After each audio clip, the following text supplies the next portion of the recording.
Era il 1998 quando la bara di Elisea Marcon varcava la soglia della chiesa di paese per l'ultimo saluto. Poco dopo moriva in ospedale anche la figlia adottiva Cristina De Carli, entrambe trucidate a colpi di spranga a Rosolina Mare, un duplice delitto mai risolto, fino alla svolta clamorosa di questi giorni, dopo ben 22 anni. Una nuova pista potrebbe portare ad un nome ed un cognome dell'assassino delle due donne, anche se le persone coinvolte potrebbero essere almeno tre. Elisea e Cristina furono trovate barbaramente uccise nel chiosco dove lavoravano. Le immagini di allora, l'arrivo dei carabinieri, le indagini. Si pensò ad una rapina, in cassa mancavano 300 euro, allora 600.000 lire. Si trattò di un fatto gravissimo perché furono barbaramente uccise con tantissimi colpi di spranga e furono trovate in un contesto veramente dove la scena era apocalittica.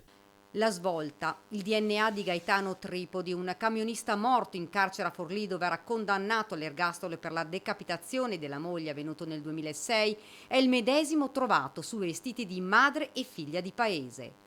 Quando l'uomo è morto, l'inserimento del DNA nella banca dati della Direzione Generale della Polizia Criminale, che immediatamente ha evidenziato come i reperti genetici dell'uomo fossero comparabili agli stessi trovati sui vestiti delle due trevigiane. L'incrocio ha determinato evidentemente una spia di allarme all'interno di questa banca dati e c'è stata questa coincidenza e corrispondenza di DNA.